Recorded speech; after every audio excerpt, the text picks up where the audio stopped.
Now, different farmers have their preference when it comes to going for a particular type of pond, right? And this is dependent on so many factors, like the space available, the capital available, and majorly what the farmer likes personally, right? And there are so many types of pond that we have in this day and time, and I'm going to categorize them into two. Now we have the surface pond, and I'm going to highlight some ponds under the surface pond. Under the surface pond, we have the plastic pond, the tarpaulin pond, like I have behind me there, right? We have the plastic ponds inside, and then we also have the concrete pond.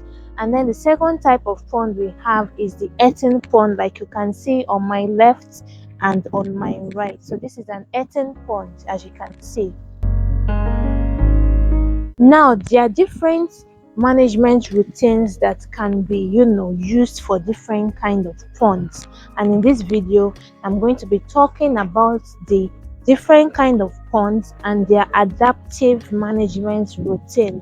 Now there are some things you can do in your earthen pond that you can't do in your tarpaulin pond or your plastic pond or concrete pond. So we are going to be highlighting that today, and make sure you stick till the very end in order to learn these things. So welcome back to the channel. If you're seeing my face for the very first time, I'm Shikemi Olabisi, the farm lady, and make sure you smash on that subscribe button and turn on your post notification bell so as to get notified whenever we post educative content like this. Now back to the topic of the day.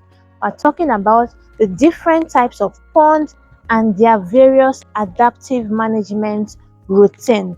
Now we're going to start with earthen ponds. Now earthen pond has so many management routine that you cannot replicate in your surface pond, and I'm going to be highlighting some of the common and general management routine that you can use when you operate an earthen pond. Now the first thing for your earthen pond, before you stock, the first thing is to demud your pond and lime it. So the lime is basically going to help increase the pH of the soil at the base of the pond, so as to prevent fluctuation in pH as time goes on, and also to help us sterilize your pond.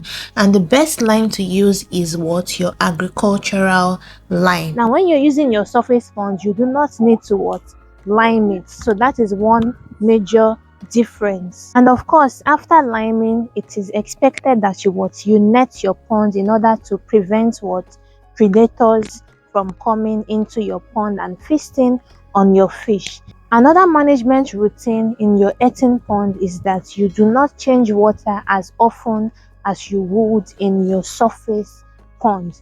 Earthen pond imitates their natural habitat, so change of water is not as frequent as you would adopt in your surface pond. So usually you might have your change of water once in a week, right? Or twice in a week. Sometimes it can be once in 2 weeks. So depending on what the area you find yourself, the water table, and the availability of water. So most times in an earthen pond, what is usually done is more of flow through, right? More of flow through is usually done in an earthen pond. You wouldn't do daily change of water in your earthen pond. Another management routine for your earthen pond is sorting. Now the frequency of sorting in your earthen pond is different from the frequency of sorting in your surface pond. Because it's earthen pond, you can't just decide to say, oh, I want to sort today. No, because of the type of pond that it is, right? So sorting is usually done once a month, that is after stocking. For example, you stock your juveniles, you are expected to sort after 1 month. So you can do your sorting once every month, right? And maybe if you want to reduce that, you can go for every 3 weeks, right? So that is how sorting is done, and that is the frequency of sorting. Another point is the feeding frequency. Now in your earthen pond, you can decide to feed them once or twice daily. Once or twice daily is almost similar with what you would do in your surface pond, but most times a lot of people go for once daily, so that is perfect for them.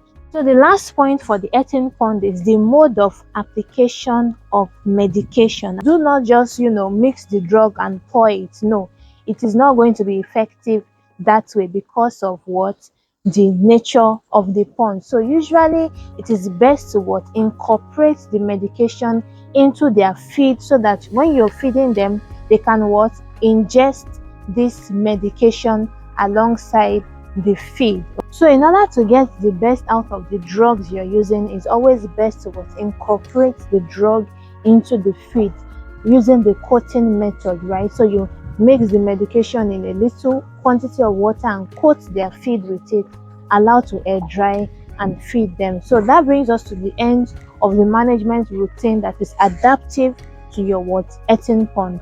Now move on to the management routine adaptive to your surface pond, like your tarpaulin, plastic and concrete pond. So let's move on to the management routine that is adaptive to your surface pond. Now remember I said we have different types of surface pond. We have the concrete pond, we have the tarpaulin pond, and we have the plastic pond. For your surface pond, like these ones that I've highlighted, the management routine are slightly different from that of the earthen pond. For example, when it comes to disinfection, you just purchase your pond. What can you use to disinfect it? You're not going to use your agricultural line like the earthen pond. You can use sodium hypochlorite, which is your regular bleach, for your tarpaulin pond. And for your plastic pond, you can also use saline solution, right? You can also use potassium permanganate for your tarpaulin and your plastic pond. Now you will notice I'm not mentioning concrete pond. I'm not mentioning concrete pond because concrete pond has poreholes in it, right? So when you want to cure your concrete pond, you can use dried plantain leaves or plantain leaves and just cut it into the pond, fill it up with water and allow it cure for about 7 days. Between these 7 days, you'll start seeing some zooplanktons in it. That means the pond is already fit to hold your fish. That means your fish would survive in it. And you can also use poultry waste. Tie up your poultry waste in a sack and drop it in the water of the pond. So this is how to cure your concrete pond. Now let's talk about the water changing frequency. Now in your surface pond, like your tarpaulin pond, your plastic pond or your concrete pond, you are expected to change your water every day. At most, you leave your water for 2 days before changing it. Don't leave your water for 1 week. Don't leave it for 2 weeks because it is a surface pond. There's a restriction, right? The earthen pond has pores that can absorb some of this waste, your nitrites, ammonia and all that. But this does not have the ability to absorb that because every waste that is being produced will be retained in the pond.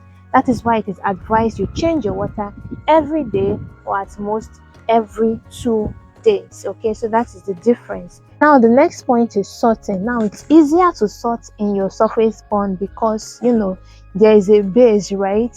You can easily come into this and sort, and it's advised you sort every 2 weeks. It's easy to drain your water and get into your pond, scoop out the fish, or create a partition and sort them. So sorting is advised to be done every 2 weeks, whether it is concrete, tarpaulin or plastic pond.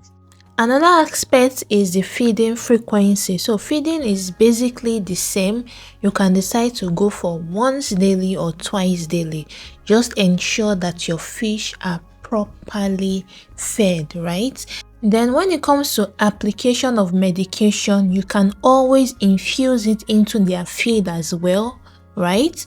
Or you can mix the medication and dissolve in water and sprinkle into your pond.